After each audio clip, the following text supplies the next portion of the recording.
An aircraft, whether on the ground or soaring in the sky, is constantly subjected to various forces. These forces, if not properly understood and accounted for, can have significant impacts on the aircraft's structure and its ability to fly safely. Understanding these forces is crucial in aircraft design and operation.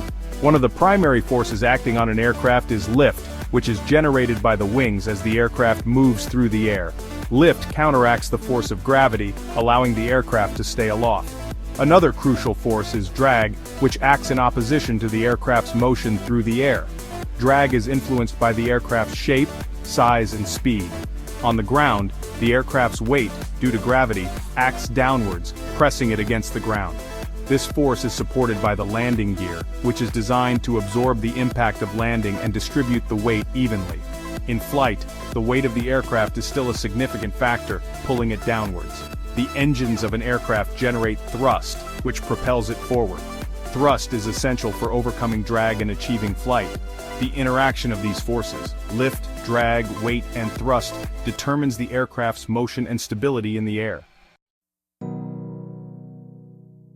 Lift, the force that allows an aircraft to defy gravity, is generated primarily by the wings.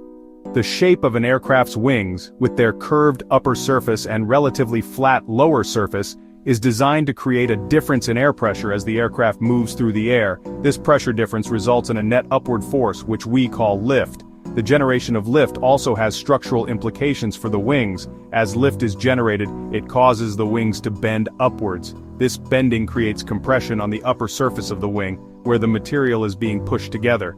Conversely, the lower surface of the wing experiences tension, where the material is being pulled apart. Drag, however, acts as a resistance force, working against the aircraft's motion and reducing its efficiency. Drag is influenced by factors such as the aircraft's shape, surface smoothness, and the density of the air through which it is traveling. Streamlining the aircraft's design, reducing protrusions, and using smooth surfaces can help minimize drag. While lift primarily affects the wings, drag can impact various components of the aircraft, including the fuselage, landing gear, and even small protrusions like antennas. Minimizing drag is crucial for improving fuel efficiency and maximizing the aircraft's range. The weight of an aircraft, a product of its mass and the force of gravity, is a constant force acting downwards. When the aircraft is on the ground, this weight is supported by the landing gear. The landing gear is designed to absorb the shock of landing and distribute the weight evenly, preventing the aircraft from tipping over. When an aircraft is flying straight and level at a constant speed, the forces acting upon it are balanced.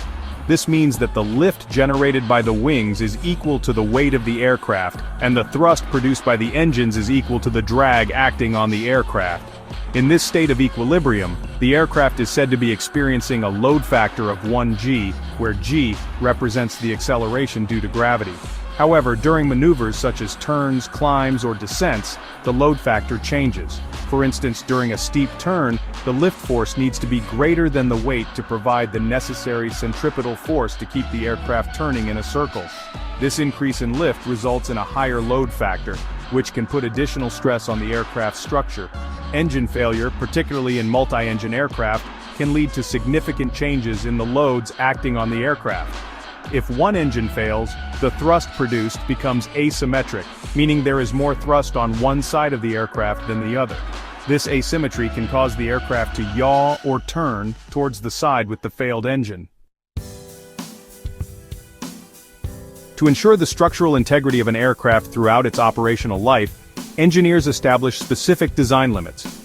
Two critical limits are the design limit load, DLL, and the design ultimate load, DUL. The DLL represents the maximum load that an aircraft is expected to experience during normal operation. This load takes into account factors such as turbulence, gusts, and maneuvers within the aircraft's operational envelope.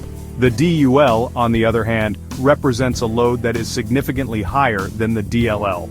It is the maximum load that the aircraft structure is designed to withstand without suffering catastrophic failure.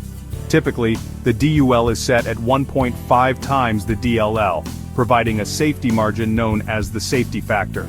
The safety factor is crucial because it ensures that the aircraft structure can withstand loads beyond those anticipated during normal operation.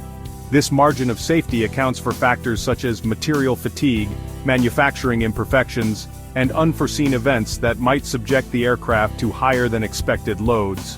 The safety factor provides a critical buffer, ensuring the structural integrity and safety of the aircraft and its occupants.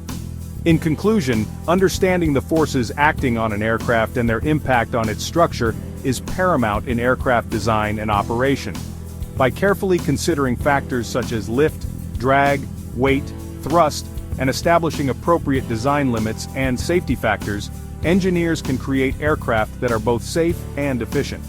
The concepts of DLL, DWEL, and the safety factor are fundamental to ensuring that aircraft structures can withstand the rigors of flight and provide a safe and reliable mode of transportation.